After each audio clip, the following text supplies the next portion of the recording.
to have our morning conversation. There are a few questions we need to answer this morning because I just can't wrap my mind around them. And it's all got to do with the Jackson Kibor saga. Yes. Go on. You could see, in the news, you could see him actually shooting at his son, who he said that he invaded his land. He was defending himself. They wanted to beat him. Who didn't want to beat an 86-year-old man? As we speak, he has sued them, all of them, for trespassing his Cabernet farm. There are two things that Lake answered here. Yeah. Parents who hang on to what they've worked for, and their kids are there. The kids, some are suffering. Mzee bado anakuamilia. Even if it's 10 acres. Mzee has 1,543 acres. Skiza huyo. In Cabernet peke yake kwanza. Skiza huyo. 1,543. Then they were trespassing. And another thing I'd like us to discuss is this men who, as they grow older, they abandon the first family. These young girls now hop onto the gravy train. They were mistreating him. They were mistreating him. Together with their mother. So, yes. And he has sued them. He built all this wealth with a woman. Yeah, and they wanted to beat him. He'll show them dust. You build property. You build all this wealth with a woman from scratch. Then when you turn 60, 70 something, you decide they're against your interests. The wife turned the children against him. We will have divided. For him to try and shoot one of them, ndio iwe funzo.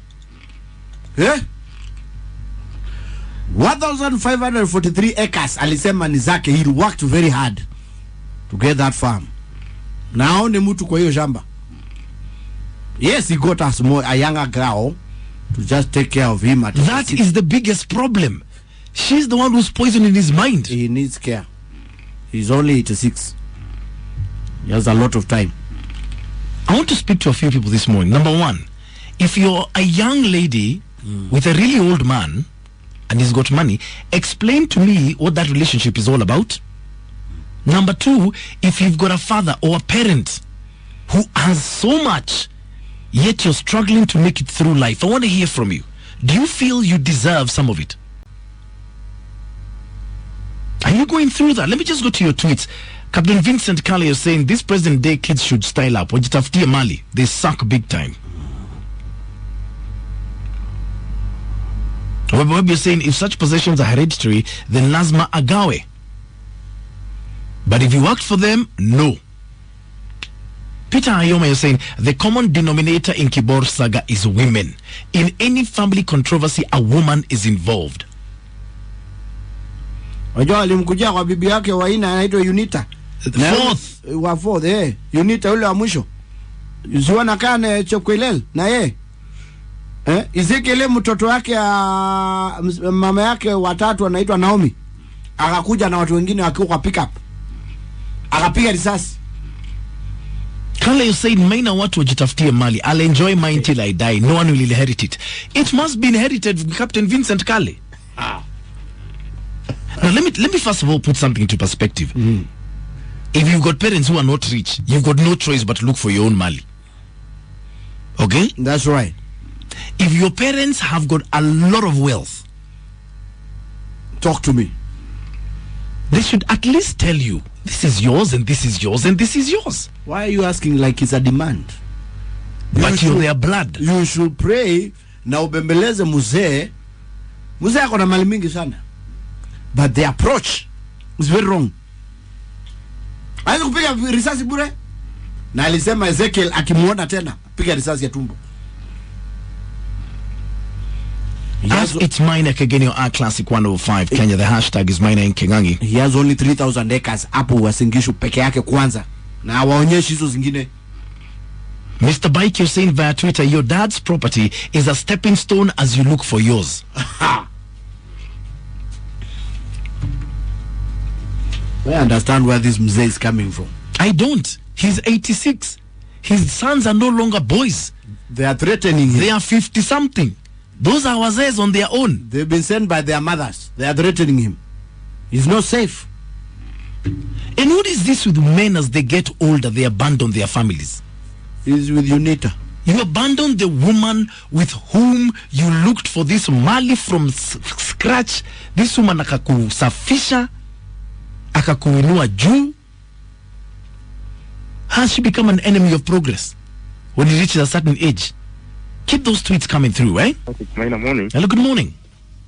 How is Kingangi? Niko salama. Kingangi? Yes. Maina amekuwa kigeugeu sasa. Ati kigeugeu? Wakati mwingine, wewe ndio unatuambianga women we have to work for our own wealth. Ndio?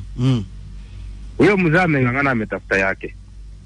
Saa hii umeanza kusema agawie watoto. Yes. Watoto pia watafute yao. Huyo mzee ako na right. Ikifika wakati ya kupea watoto hiyo mali yake, atawapea. Ako na will ameandika. Ataandika. Hiyo shamba itatawanya. Amesema ataandika. So huyo mzee wachana na yeye. Watoto wacha watafute mali yao. Wenye tu unasemanga, tutafute mali yetu. Yeye alitafuta, hakunyang'anya mtu, hakugawiwa na baba yake. He struggled for it. So akona every right ya kudefend.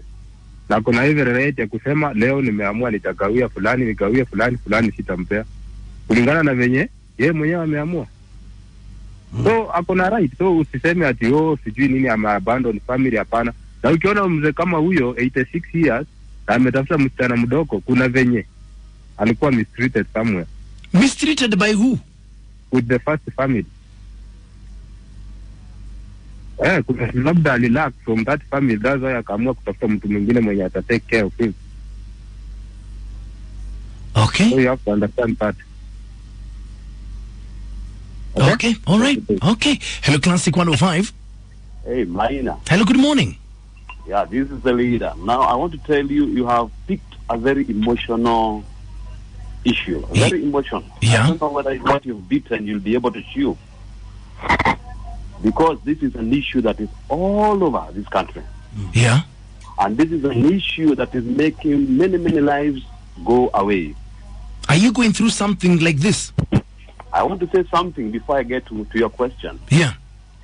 I listened to Kibol one time when he was speaking. Yeah. On a funeral, in a funeral, and he said that when he goes to see the deputy president, he does not ask for permission. Yeah. So from that side, we know who Kibol is. Yeah. But now, going back to the issue, Yeah. what old men or old people say is that if they give out their land, if they divide their land, then it means the children won't care about them. Then the children say, how can you stay with this lad while we are 40 years, we are 50 years, 60 years, and you're still telling us you're going to divide it? Yeah. So it becomes like something that is going in circles. Okay. Whereby none is sure of what is happening. So what sets in is resentment. Yeah. Because, you know, each is fearing the other. Resentment sets in. Yeah. And so the children start planning against the parents. Okay. And eventually what happens is what you saw like with Kibor. Yeah. I heard you mention that your mother gave you a stamp and said, this is yours, this is yours, this is yours. Yes. You must be among the very lucky people in this country and in this world. Very lucky. Yeah, very lucky indeed. It doesn't happen like that. It is time now that we called out our people and said, as much as we value land, as much as we value property, if you have something, it is good to sit down with your people. Yes. And just like Kengangi said, Kibol should have given, even from the 300, give maybe 20. That's true. Yeah, you can give a small portion to show your appreciation, so that people can live knowing this is my father. I'll tell you something. If your father owns or mother owns a bicycle, or a superior only, and they tell you, I'll give you this one day, and you see they're still using it to cook, they're still using it to ride, or instead of giving you, they're giving to Fred to ride, then what do you think, my friend? Problem. The person think this person doesn't like you. You even start wondering, is this my father? In fact, even at times you start searching for who your father would be. Okay.